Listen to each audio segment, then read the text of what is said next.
Hello, friends. You're listening to episode 120 of Outnumbered the podcast. And if there's one thing that we moms know all about, it's being overwhelmed. Audrey and I especially are no strangers to this feeling. And today we're going to walk you through exactly how we can counteract the feeling of being overwhelmed to feel better in no time.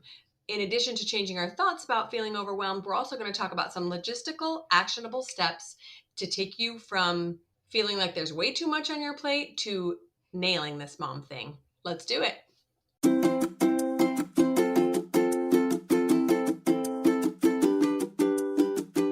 Hello, and welcome to Outnumbered the podcast. I'm Audrey. And I'm Bonnie. We are experienced moms to a combined total of 19 children. In our weekly episodes, we explore relatable topics using our perspectives of humor and chaos. Tune in for advice and encouragement to gain more joy in your parenting journey.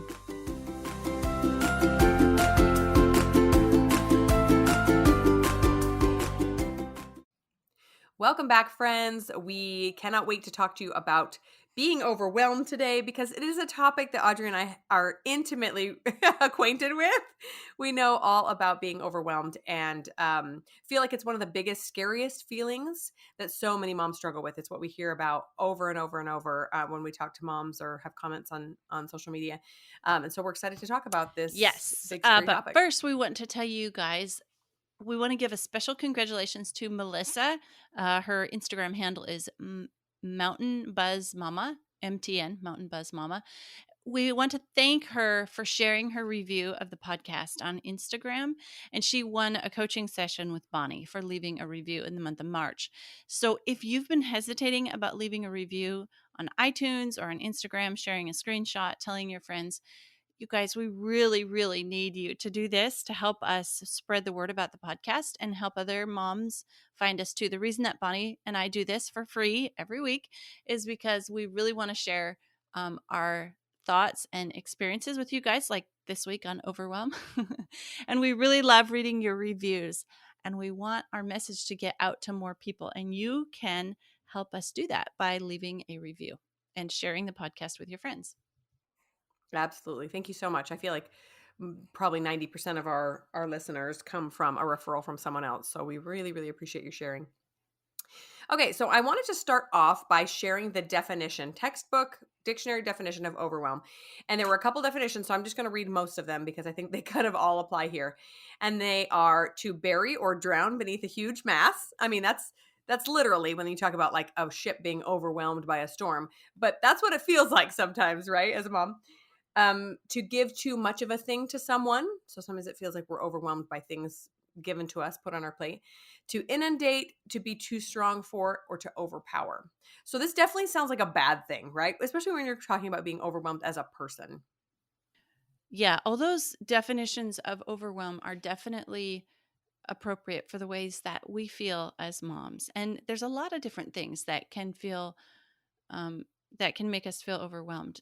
Examples of times when I felt overwhelmed is, well, okay, I'm going to be real honest here and say when I put too much on my plate and I think that I am responsible for everything connected to motherhood, then I get overwhelmed when there's, piles of dirty laundry, or I walk into the dining room and the meal hasn't been cleaned up, or just any number of situations where things aren't measuring up to the ideal picture that I have in my head. So I don't know, maybe when my expectations are too high.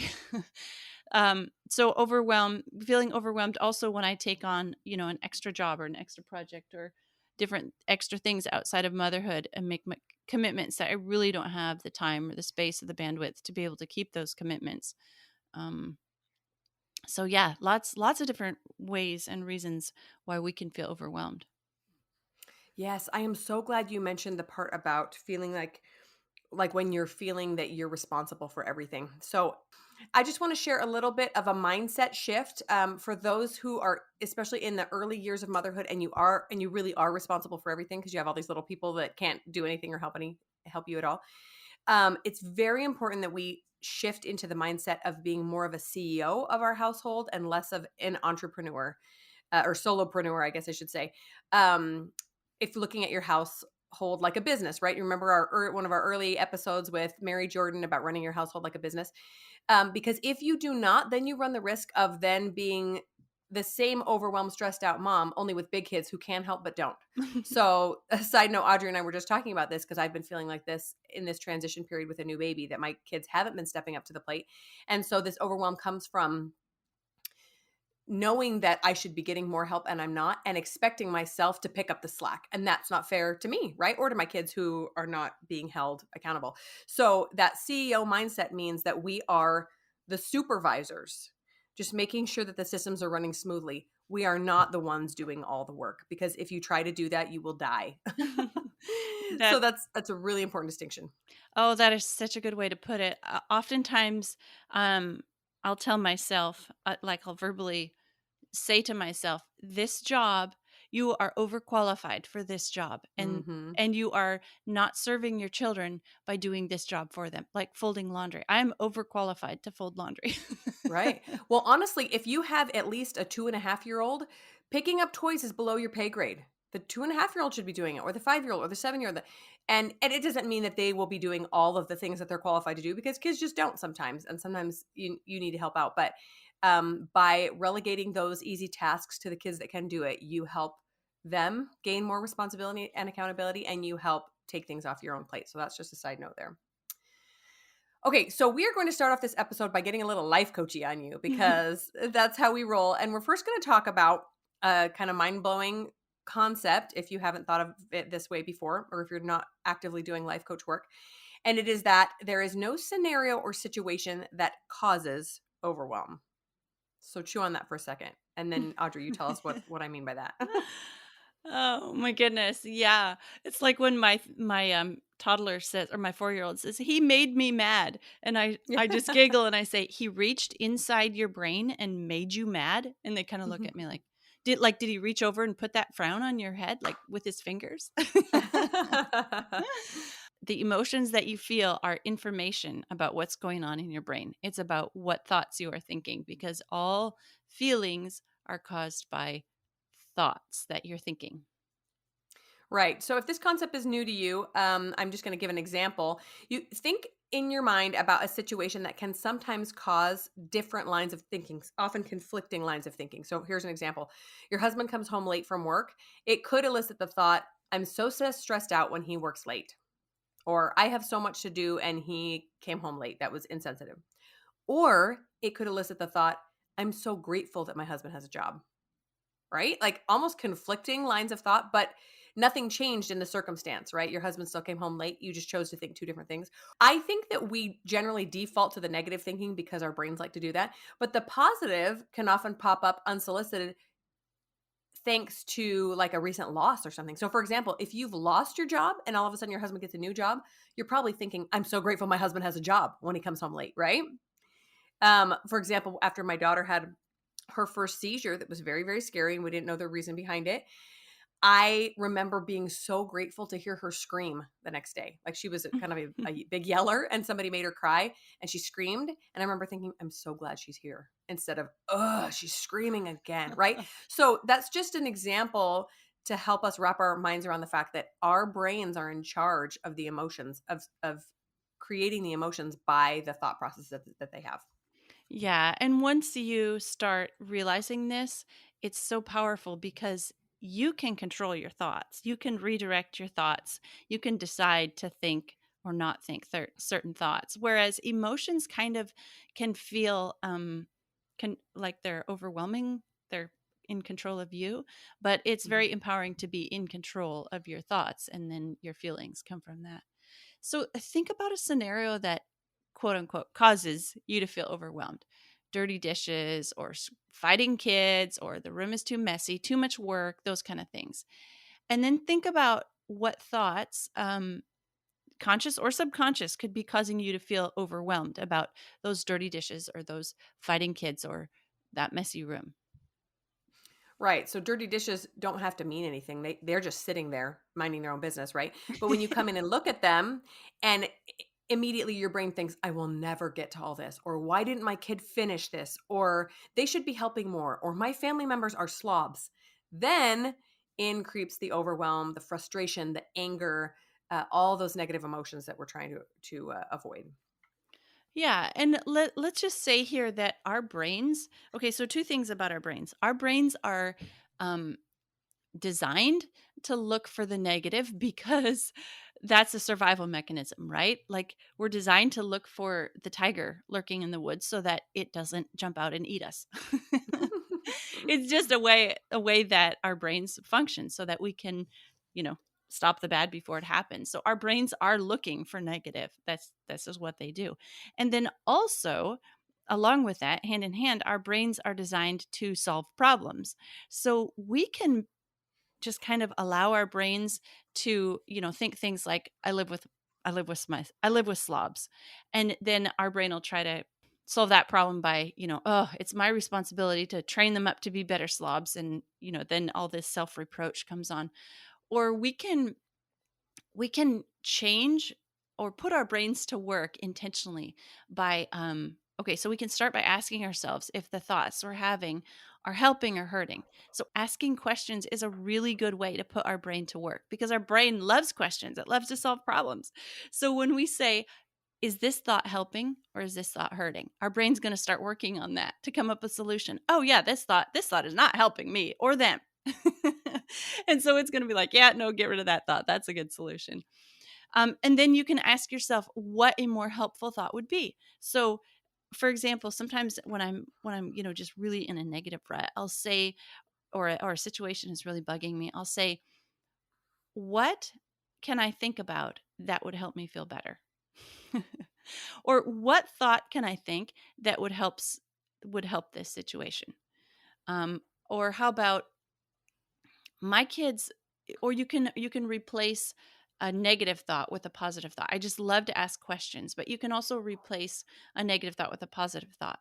So like instead of why is this room so messy with toys all over the floors, we can say my kids play really well with toys. They're really good at entertaining themselves with all these toys. Or I'm glad we have enough clothes for all my kids. Nobody has to share shoes. Homes should look lived in, or a messy house is a sign of a busy family. That kind of thing. We can replace these thoughts, and I also love the part of asking my brain questions, putting it to work, kind of like giving it a detour. So it's sitting there, looping on this negative thought. Oh, I'm such a bad mom. I didn't teach my kids how to do chores better, and instead put it to work with a question. So what could I think about that would help this situation? Or how can I make chores more fun for my kids? And just give your brain a little question that you ask it that gets it busy, sidetracked on work and solving this question that's a little bit more in a positive direction. Yeah, yeah, you nailed it. So many productive things we can put our brain to work doing. And one way I like to look at it too is instead of if I'm constantly feeling overwhelmed and maybe I can't fully pinpoint the thoughts that are causing it, instead I try to choose an emotion that I would like to replace overwhelm with. So maybe I want to replace it with contentment. I want to be content with the way my house is and the way my kids work, etc. Then maybe a thought, what thought would elicit the feeling of contentment? Maybe I'm so grateful for my home, or I love that my children are happy and healthy, or any number of things. Obviously, it has to be a thought that you believe and not just like, my kids are such hard workers if we don't really believe that they're hard workers. But yeah, to work backwards from the emotion that I want, that's helpful too. So this is kind of a lot to take in for one episode. We basically just, dumped all the thought work on you. But so we're going to stop with the thought stuff there. But this thought work is a really great place to start if you've been feeling overwhelmed and haven't even known where to start solving that. So from here on out, we're going to give you a few of our favorite logistical tips for confronting this feeling of I can't do it all. Yeah, and the first place to start, in my opinion, is to sit down with your spouse and then later with your family and express your concerns and the way that you're feeling. Like just get it out there. I'm feeling overwhelmed. I'm feeling like the expectation is that I do everything. Um and I don't I'm feeling overwhelmed. I can't get all this done. I physically don't have enough hours in the day. One cute thing that my husband does when he's talking to our kids is everybody hold out your hands. And they all hold out their hands. Now count how many hands are held out. Okay. And they count. Okay. Yeah. There's like 18 hands here. Cool. Yeah. Okay. Wow. 18 hands. Okay. This case say, no, mom, hold out your hands. And I hold out my hands. How many hands does mom have? Two. Okay. So look, guys, 18 hands can make a mess a lot harder, a lot faster than two hands can pick it up. And also, what if those 18 hands get together? I bet 18 hands could clean up a mess way faster than mom could with her two hands could make it, just kind of make it fun for the kids, but get it out there how you're feeling and that it's okay. So make everybody aware of the place that you're in. Reach out, ask for help. Make a plan of attack with a new job chart. I just did this the other day with a couple of my kids where we had a little situation change and one kid wasn't going to be available as often as the others for chores. And so we had to reshuffle some chores and we just sat down with we did it on our chalkboard. You just grab a blank piece of paper and wrote it down. And this is what needs done. A meal plan, a laundry cycle, another system. We have a great episode about systems and organization and all that. Go listen to those episodes again if you need a refresher. But don't feel like doing these things puts you in control instead of feeling like all this stuff is controlling you. Because, like, going back to your illustration of the ship being overwhelmed by the wave, the ship is definitely not in control. The wave is. And so it's our job to kind of, figuratively speaking here, get ourselves back at the helm of the ship and stop feeling like the wave is tossing the ship. A great place to start is both Bonnie and I have really enjoyed Jordan Pade's productivity course. Agreed. Getting back in control without being a control freak, that's like the sweet spot, right? Letting go of the things that your children and husband can do to help, but being in control of your own emotions. That's important. Okay, so then once you've created some new systems, and actually these two steps can be interchanged if needed, but this is just what came to me next was ask yourself what you can cut out of your life. And so just thinking of household tasks, begin there. Does your laundry even need to be folded? Like, I know that's kind of blasphemy to some people, but it's really not essential. It's really okay, even if it doesn't get put away. It needs to be cleaned, but does it really need to be folded and neatly put away? The control freak in me is screaming, "Yes, of course it does!" But the realist in me is going, "No, especially if it means it's going to fall on me. It's not essential." And I've gone many months where we haven't put laundry away. We've just pulled it out of the basket and we've survived just fine.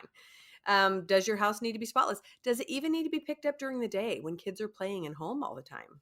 Right? I have to have like a kind of a ground zero moment of the day where everything gets reset. I don't know if that's the right term, but anyway, but it most certainly will not stay that way all day with kids home, and that's okay. And just to tell myself that that's acceptable and that's the way families live takes a lot off my mental load, right? Do the kids need baths more than about once a week? Probably not. What are you doing that you can cut out and still maintain the quality of life that you really want? Secondly, can you hire help, right? Can you hire a teenager next door? Can you ask a mom friend to come over and your kids can play and you guys can tackle laundry, then you can go do it at her house the next day? That could be really fun. You could turn on some fun music and chat and catch up with a friend and not feel so isolated in all the household chores. All kinds of ways to find some help. Yeah, I love all those suggestions, and I think that I always another thing to examine is your thoughts about having your kids help you. So my biggest resource, my biggest help resource is my family and my kids. And a question I find myself asking my kids often is like, who made this mess? Okay, and they'll answer the question. And then I'll say, so who's supposed to clean up this mess? Like, is it me? Is it my job to clean up a mess that you make? And just kind of get them aware of, oh, look, I'm leaving a trail of muffin crumbs behind me and that's going Mhm. to need to be picked up. Like, they're just thinking of them being a big help resource. Um, Okay, another suggestion I have is listen to our survival times episode. In that, we talk about choosing your top 3 priorities for each day. The same thing, just choose 3 for every day and then keep on, get those mastered, and don't do anything else until those 3 are mastered. And then maybe once you've got those mastered and you've got, 2 weeks under your belt where those 3 things are done every day, then add in one more and just try that and keep that consistently working and rolling for a week, and then maybe try one more, but don't add extra things to your plate if it's not working out. Yeah, and we're talking like bare basic necessities. So, for example, right now, after having a baby, my top three are feeding myself and my children, showering myself, and doing some sort of school time. So that means if that's all we get to that day, which there are many days we do, then that means the house is a wreck and I'm not getting work done. You see what I'm saying? Like there's a lot unsaid there that I have to just be okay with because right now those are the priorities. Obviously, feeding my children is important. And then when I have several days or a week under my belt where we're okay, we're zipping along, things are getting a little bit better. And then I'm like, okay, now everyone has to be dressed before 10. Now we're going to try, now mom's going to try to get some work done. So you guys are in charge for an hour, right? So you slowly add back in portions of your real life. This is basically just the transition from a survival time to a back to real life. But if you're consistently feeling overwhelmed, then you're probably in survival time. Something has shifted, and you need to figure out how to dig yourself out. Yeah. As moms, we are capable of so much.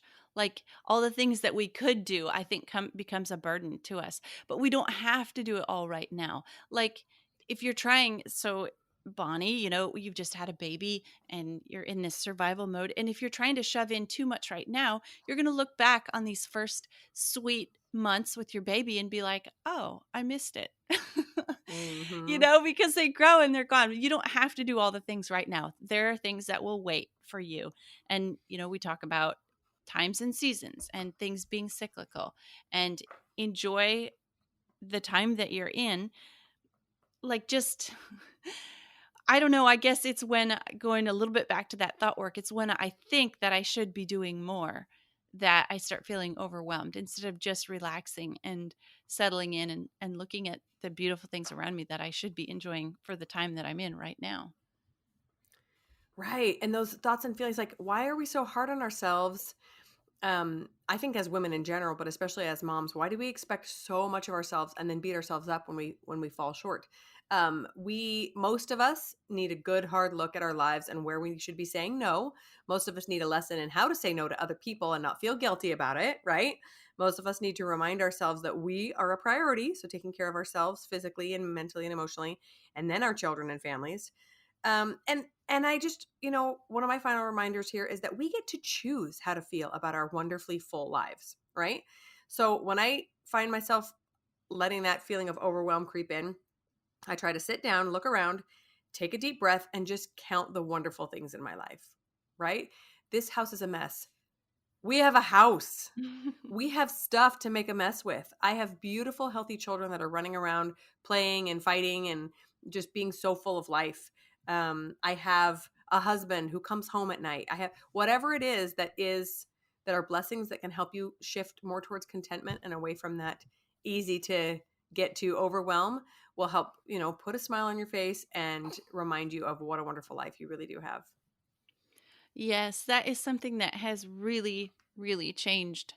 Um, 2021 for me is at the beginning of 2021, I started a gratitude journal, and not in the traditional sense of people keeping a gratitude journal, although I'm sure that's a very healthy thing too. But mine is kind of a combination between a gratitude journal and a bullet journal, I think. So what mine is I just write down the numbers 1 through 5, and I write down 5 things that made me smile or made me feel good, or something positive about myself, just to I know I shared this in one of our Patreon episodes, but it's just to, at the end of the day, kind of resolve into this positive space where I think back through the day about some good positive things. So, and just little tiny simple things, like the other day I found some cilantro volunteer starts in the garden, and I was so delighted because I could grab cilantro and put it on my salad, and I wrote that down in my bullet gratitude journal at the end of the day. Found cilantro starts in the garden. Okay. And then, just things that make me happy and make me put me in positive mental space. And what it's actually done for me is made me through the day look for positive things, good, happy, I'll find myself smiling, and I'll be like, "Oh, hey, I could write this in my journal at the end of the day." And it's kind of changing my way that I think through the day. And the reason I started this was I was just feeling really overwhelmed, not by all the physical things to be done, but just really overwhelmed by all the negativity that was just living in my brain. And I just wanted to start changing the trajectory of my brain, out of this negative mental space and into a more positive space, and not feel so overwhelmed by just being inundated by negative thoughts all the time. So that is one little thing that I've been doing that's really, really helping me when I feel overwhelmed. Just, in the midst of everything else crazy and overwhelming that was going on in that day, I found this little tiny cilantro plant in the garden, and it was awesome. I love that, and it really is a testament to how powerful gratitude can be when everything seems to try to sink you, right? And generally, when we are feeling overwhelmed, it's because we have a very full life, right? And so it's actually just a slight shift of perspective and of mindset that can take us to contentment and happiness from all the things, right? But we have to be very purposeful in it. Yeah, I have another little mind trick that I do. A Jedi mind trick. Yes, a Jedi mind trick that I do to my own brain. And what I do is it gives me perspective to think about somebody else who's in a much harder situation than I am. So one thing that I've been thinking about a lot lately is I have a friend who has a daughter, 8 years old, who was they were out hiking, running around. They've gone hiking hundreds of times before. And on this day, a boulder rolled and pinned the little girl, and her bottom half of her leg, from halfway from her knee down, has to been amputated. And this sweet little girl is now going through all the therapy and everything to face the rest of her life with, from her knee down, on her one leg amputated. And so I've been thinking so much about her and like her life going forward, and then thinking about her mom and her parents and her siblings and how much their life is changing because of this situation. And so then I look at my kids and they're being jerks, running around, doing something that's annoying me, and I'm like, my goodness, I am so blessed and I am so thankful. And not I okay, let me say again that this did not happen to these people because they're not blessed. It was just one of those things that happens, obviously. But I can look at the misfortune of others and be really, really thankful um, for my life. And I'm sure there's other people who can look at my life and say, "Oh my goodness, at least I don't have 9 kids." Well, and that happens to me with my own life as well. When I go through trials and I come out on the other side, I think, "Oh my goodness, I'm so grateful," right? Like, how have you ever thought when you get a cold, "Oh my gosh, why am I not more grateful for being able to breathe out of my nose?" Right? Yes. And as soon as that cold goes away, you're like, "Oh," so something you never even think twice about until it's taken away from you. And so that's something that can really help us with that mindset shift, is to remember the last time life was a struggle. And I mean, you might be in it right now, but things, life ebbs and flows. It goes up and down and changes and back and forth. And whatever stage you're in now, there are pros, there are cons. Relish the pros.